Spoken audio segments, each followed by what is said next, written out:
Olá, é um prazer estar aqui falando com vocês, trocando um pouquinho de experiência, compartilhando conhecimento em relação à educação especial e à educação inclusiva.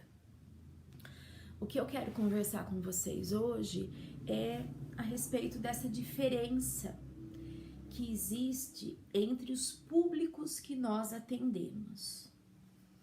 Então, pensem aí entre vocês, né, vocês que me ouvem, quem tem aluno da educação especial e quem tem aluno da educação inclusiva. Não sei se é fácil para vocês diferenciarem isso, se vocês nunca pensaram a respeito disso, nunca ouviram, não é? Porque de fato é algo, às vezes, estranho para quem não é da área, quem não tem uma formação específica na área, né?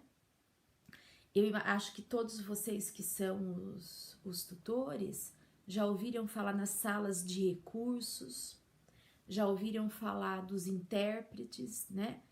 Intérprete de Libras, transcritor de Braille, o cuidador.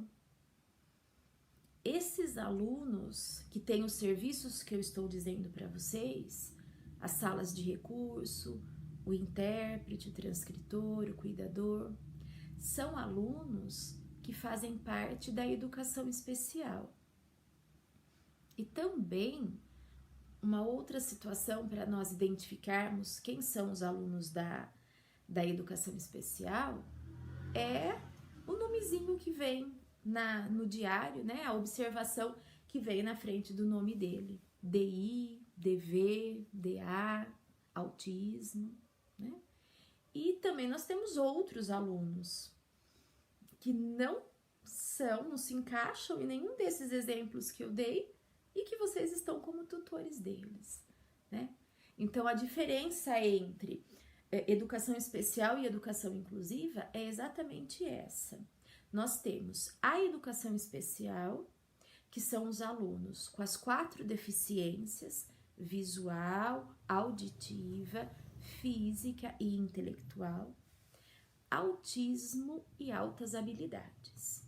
Então, esses 6 públicos, que a gente fala o PAEE, Público-Alvo da Educação Especial, eles são alunos que têm algo neural, que precisam de apoios constantes, não só na área da educação, e eles têm os direitos garantidos por lei.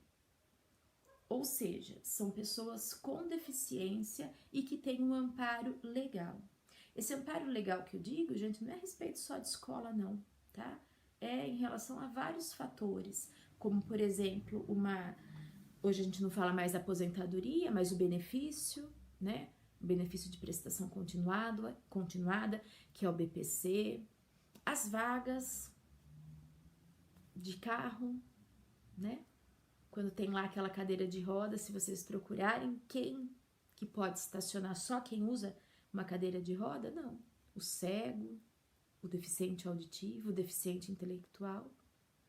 E o autista, Raquel, pode? Não. O autista vai para a vaga específica dele, que também foi uma conquista do autismo. Mas por que, se eles são todos público-alvo da educação especial? O autista, ele não é deficiência, tá? Ele faz parte, melhor, da educação especial e ele não é um aluno com deficiência. Da mesma forma, altas habilidades. Então, olha quanta coisa específica que existe. E por que eu preciso conversar com vocês a respeito disso?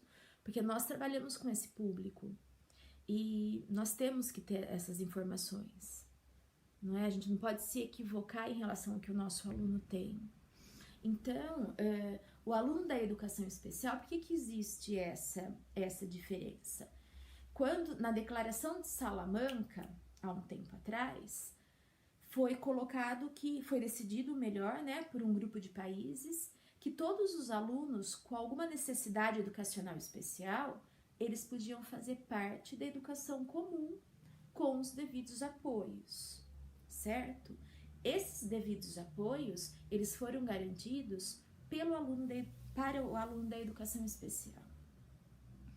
Depois, mais para frente, vieram as políticas públicas. No caso, a nossa política pública, a brasileira, né, a nacional, ela traz as garantias de direito apenas para os alunos da educação especial. Então, retomando, Declaração de Salamanca, que é um documento que cai inclusive em todo concurso, não é um documento que garante o ensino apenas para as pessoas com deficiência.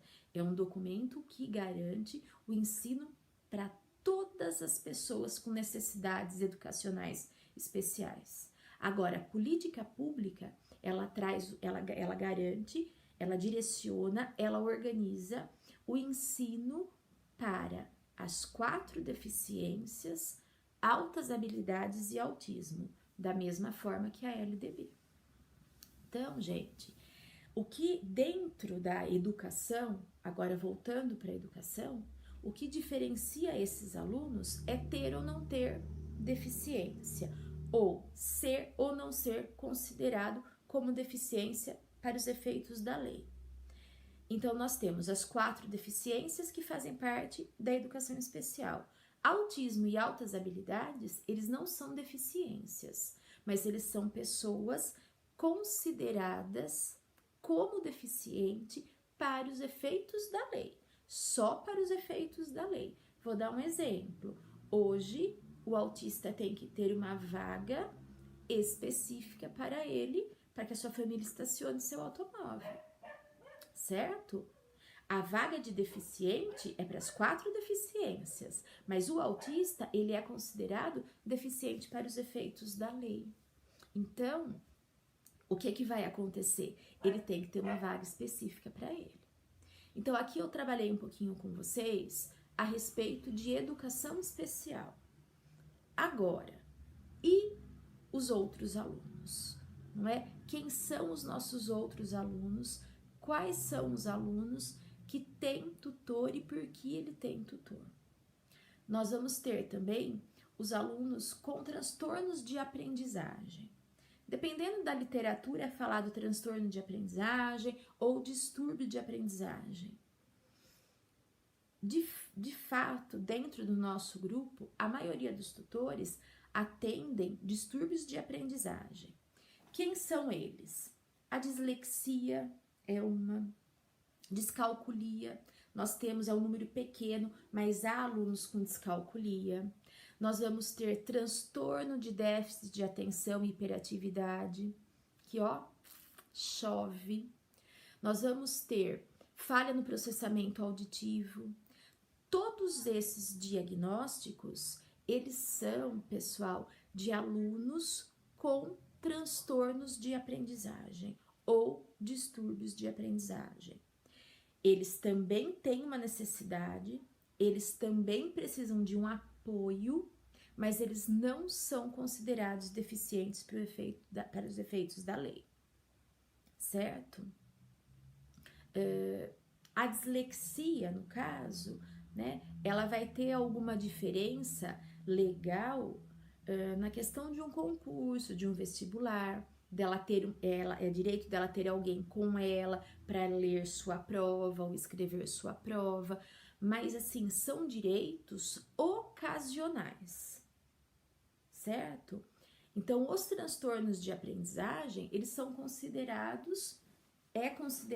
um aluno comum. Se a gente tem um aluno DI, ele tem lá DI na frente do nome dele. Agora, se a gente tem um aluno com descalculia, não vai ter isso no diário. Se a gente tem um aluno com dislexia, não vai ter essa observação.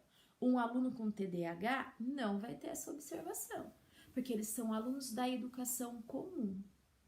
Isso é uma dificuldade muito grande para a escola, para os professores entenderem. Para trabalhar com isso, é muito complicado, porque muitos pais falam assim: eu quero pôr meu filho na sala de recurso. Ai, tá bom, qual que é o diagnóstico que a senhora tem do seu filho? Ah, ele tem TDAH.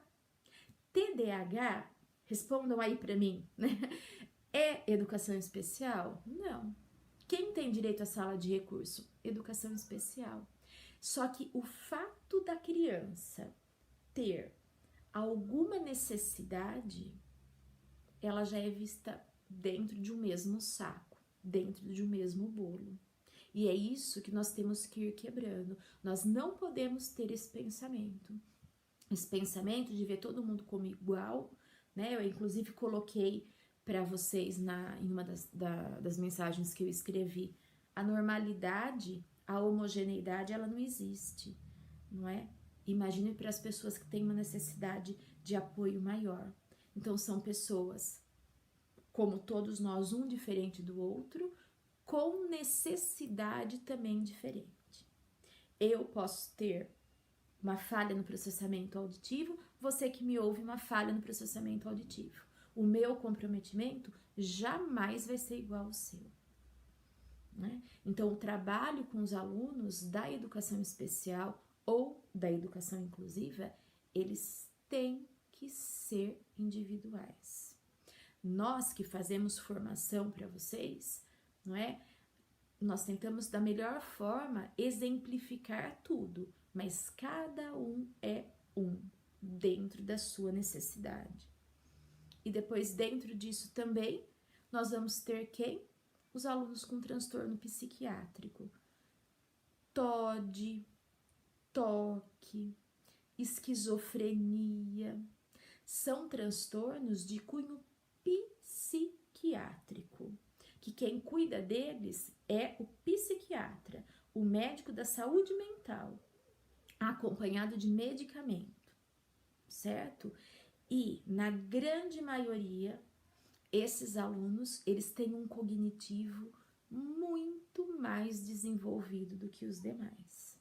Daí vocês podem falar assim para mim, mas Raquel, por que ele tem tutor?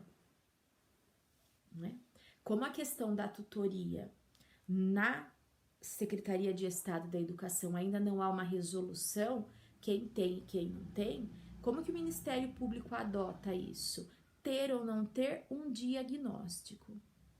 Quando eu faço a avaliação, a primeira coisa que eu tenho que apontar nos municípios que querem que eu faça avaliação para ver a necessidade do tutor ou não, é um diagnóstico.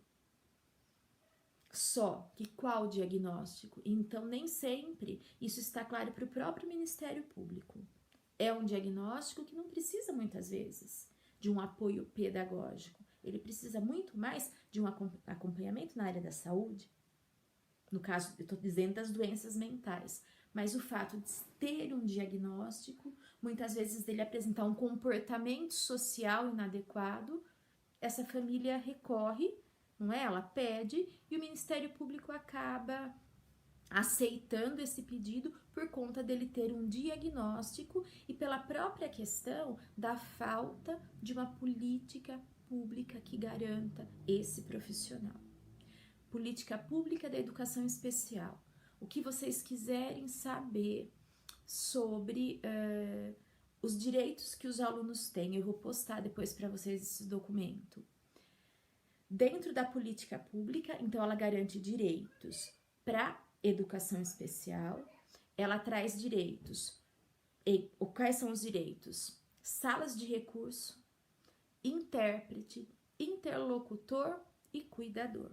O professor de apoio, ele não é presente na política pública, não é? Então, por isso que há lugares que oferecem e lugares que não oferecem.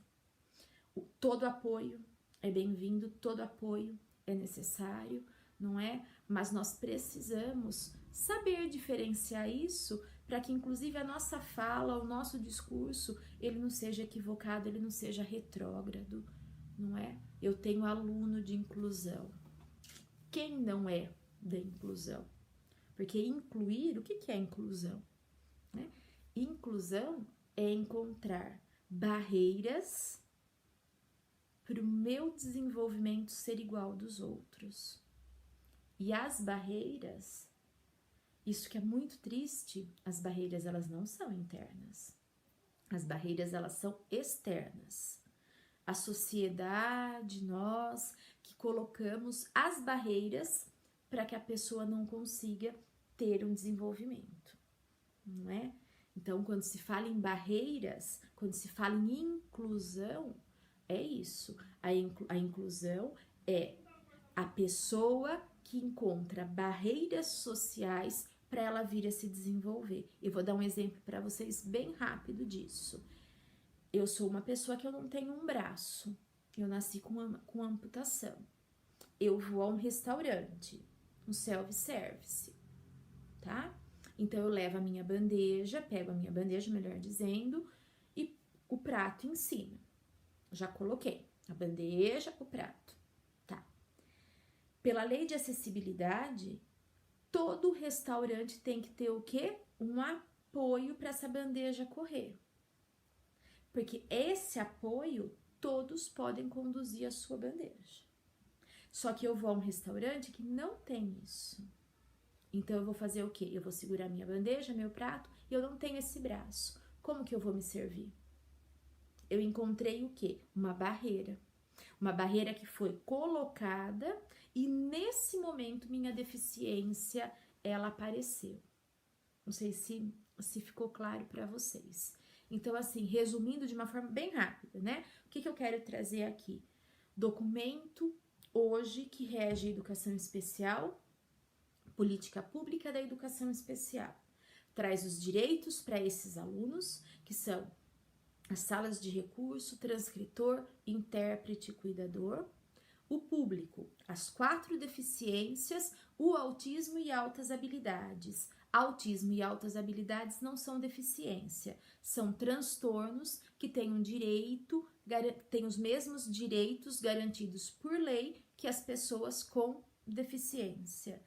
Os outros alunos que fazem parte da educação inclusiva. Por que educação inclusiva? Porque eles encontram, pela necessidade deles, uma barreira imposta. Aqui eu dei um exemplo de uma pessoa com deficiência física, mas como nós estamos falando nesse momento não da educação especial, mas da educação inclusiva, vamos pensar numa criança com dislexia.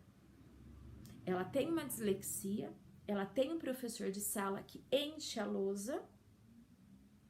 A dislexia não permite neurologicamente transportar, né, de uma forma geral, porque cada um é diferenciado do outro, ele copiar tudo aquilo para o caderno, copiar tudo aquilo para o caderno. O professor fala assim, meu bem, é isso que eu vou fazer. Eu vou passar na lousa, todo mundo vai copiar, você vai copiar também. Vocês sabem que isso não é difícil da gente ver, né? Bom, foi colocada uma barreira para essa criança. Ele não tem condições de copiar da lousa. Agora, um outro professor, ou no caso o tutor hoje, ele faz o quê? Ele traz esse texto resumido para a criança, ele traz esse texto com espaçamento maior e essa criança consegue fazer o registro do que ele tem para copiar. Entenderam que são barreiras? Né?